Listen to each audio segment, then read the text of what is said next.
కాళిదాస్ గారు, ఇప్పుడు ఈ 5 వంతెనలలో ఇప్పుడు చెప్పినట్టుగా మన రావు గారు చెప్పినట్టుగా 3 వంతెనలు పూర్తిగా స్ట్రైక్ చేసినట్టున్నారు, 4వ వంతెన పాక్షికంగా దెబ్బతినట్టుంది. వీటిని దెబ్బతీయడం ద్వారా ఎంత మేరకు రష్యా అని నష్టపోయింది అనుకోవాలి, ఎంత తొందరగా వాళ్ళు ఐ మీన్ మీరు చెప్పినట్టు 48 hours వాళ్ళు కావాలనుకుంటే చేసేయచ్చు, మళ్ళీ తిరిగి వాటిని కట్టేయచ్చు, సంథింగ్ ఏదో చెప్తున్నారు. Is it that much easy? లేదు, ఆలస్యం అవుతుంది అంతే వాళ్ళకి. ఎందుకంటే మెకనైజ్డ్ బ్రిడ్జెస్ ఉంటాయి. అసలు బ్రిడ్జెసే లేని టైంలో ఒక లోయనో నదినో దాటి వెళ్ళాలి అంటే మనం ఇక్కడే నించొని ఒక ట్యాంక్ రూపంలో ఉన్న మెకనైజ్డ్ బ్రిడ్జ్ని అవతల వైపు అందు మీద వెళ్ళిపోతాయి. ఇందాక చెప్పినట్టు ట్యాంక్స్ కానీ ఆర్టిలరీస్ కానీ అవసరమైతే టోయిడ్ ఆర్టిలరీస్ వాట్ ఎవర్ కొంచెం డిలే అవుతుంది. కానీ ఇక్కడ ఏంటంటే రష్యన్ భూభాగంలోకి వచ్చి యుక్రెయిన్ డ్రోన్సా యుద్ధ విమానాల ద్వారానా, స్పష్టంగా ఇమేజరీలో నేను అనలైజ్ చేసిన చూసింది ఏంటంటే అది డెఫినెట్గా డ్రోన్ నుంచే పడ్డది అనమాట. అంటే ఇప్పుడు ఒకటండి, at the end of the day Ukraine ఇన్నాళ్ళు నిలబడింది అంటే నాటో ఆయుధాలు, నాటో సలహాలు సూచనలు, వాళ్ళ సెటిలైట్స్ ద్వారా యుక్రెయిన్కి హెల్ప్ చేసింది. సో ఇక్కడ కాకపోతే ఇంకొక ఫ్రంట్లో ఓపెన్ చేస్తారు ఇందాక వారు చెప్పినట్టు. సో ఎక్కడి నుంచి అయితే రష్యన్ ట్రూప్స్ మన దగ్గరకు వస్తున్నాయో వాళ్ళకి స్ట్రాంగ్ హోల్డ్స్ ఉంటాయో లేదా వాళ్ళని ఆపి వాళ్ళు రాని కూడా కొంత డిలే చేస్తారు. సో మళ్ళా నిర్మిస్తారు. ఈ లోపల మెకనైజ్డ్ బ్రిడ్జెస్, టెంపరరీ ట్రెంచెస్ ద్వారా they can always cross over.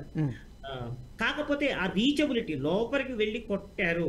ఇందాక మనం చెప్పినట్టు కొత్త 28 ప్రాంతాలు ఆక్రమించారు. సో కొంతమందిని బందీలుగా తీసుకున్నారు. అంటే యుక్రెయిన్కి డెఫినెట్గా అందుతున్న సహాయం రోజు రోజుకి ఎక్కువ అవుతుంది. దాకా మనం ముగ్గురం మాట్లాడుకుంది ఈ ఎక్కువ అవటం అన్నట్టు కట్ ఆఫ్ పాయింట్ ఎక్కడ దాకా వెళ్తుంది. సో రష్యా చాలా తీవ్రంగా విరుచుకుపడి వర్స్ట్ కేసులో న్యూక్లియర్ థ్రెట్ దాకా వెళ్తుందా, లేకపోతే ఇంకా యుక్రెయిన్ని ఫిజికల్గా అంత దేశాన్ని ఆక్యుపై చేయడం ఎలాగో అవ్వదు.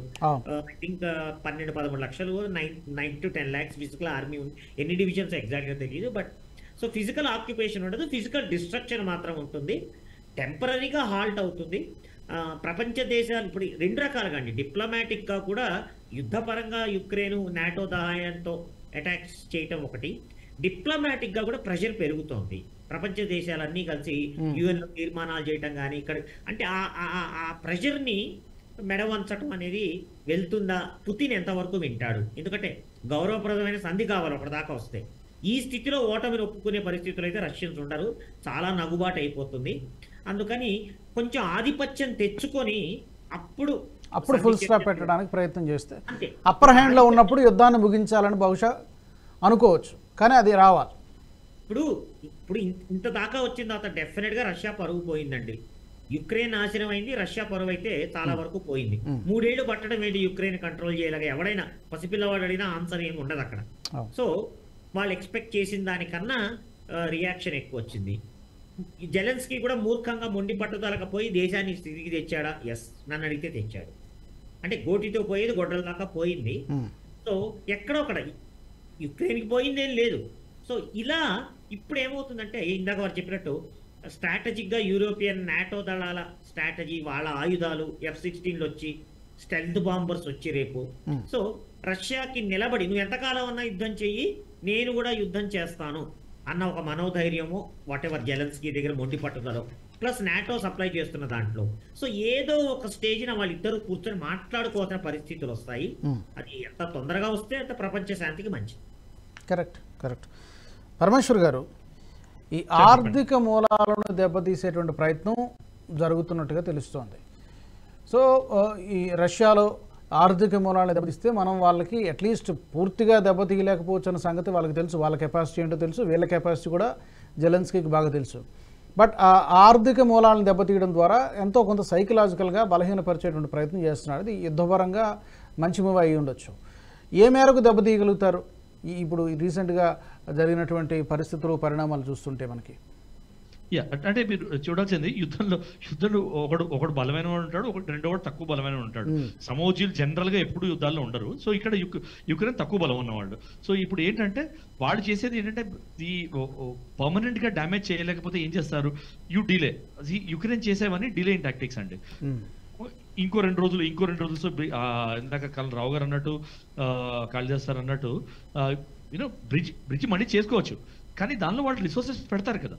సో ఏమవుతుందంటే మీ ఉన్న రిసోర్సెస్ని మీరు స్ట్రెచ్ చేస్తున్నారు, ఎనిమికి ఉన్న రిసోర్సెస్ని మీరు స్ట్రెచ్ చేపిస్తున్నారు. వాళ్ళు చేసే పని కాకుండా వేరే పని చేసేటట్టు ఫోర్స్ చేస్తున్నారు. అంటే వాళ్ళ బ్యాటిల్ వాళ్ళని రీథింక్ చేసుకునేటట్టు మీరు ఫోర్స్ చేస్తున్నారు. And that is the most important factor. అట్లా మీరు స్ట్రెచ్ చేయగా ఏమవుతుందంటే మెల్లమెల్లగా ఎనిమి రిసోర్సెస్ కూడా స్ట్రెచ్ అవుతాయి.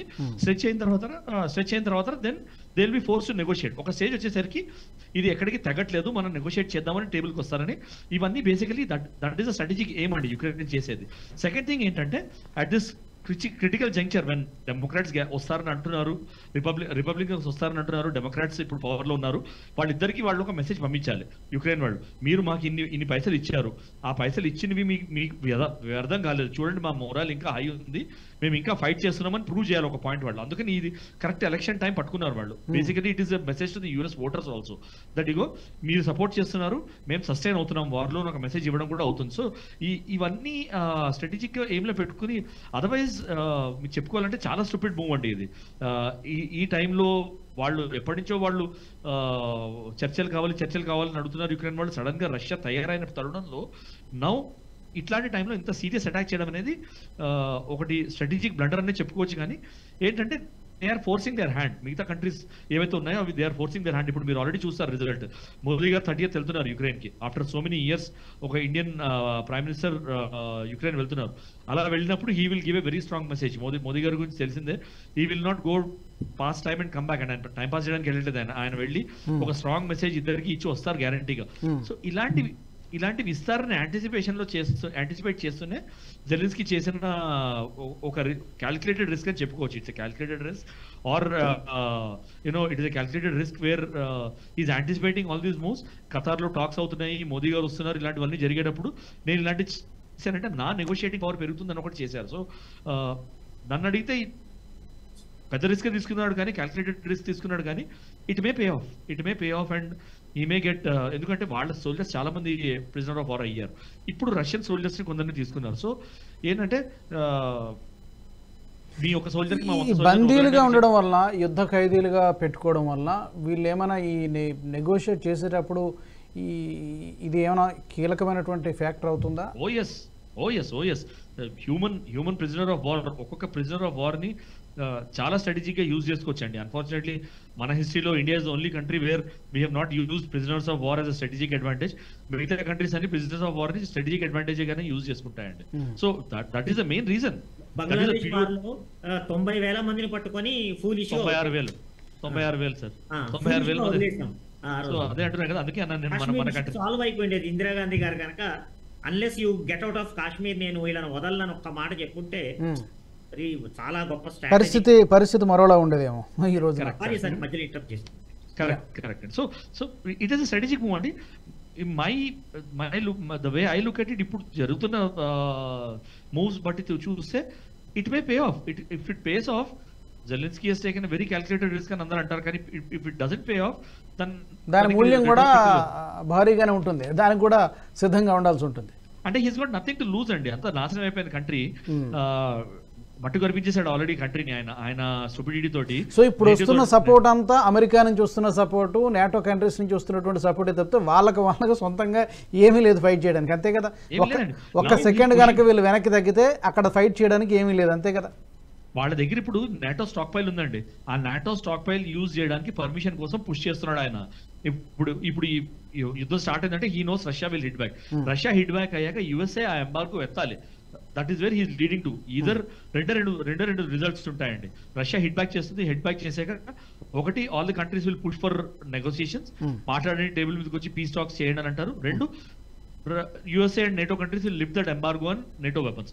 ఒకవేళ అది లిఫ్ట్ చేశారంటే then they will start using that Stormer missiles, UK Stormer missiles కానీ, బ్యాటిల్ ట్యాంక్స్ కానీ, రష్యన్ యుఎస్ మిసైల్స్ కానీ అవన్నీ వెపన్స్ యూజ్ చేసి they will try to gain strategic advantage. అవే రెండే రిజల్ట్స్ అవుతాయి.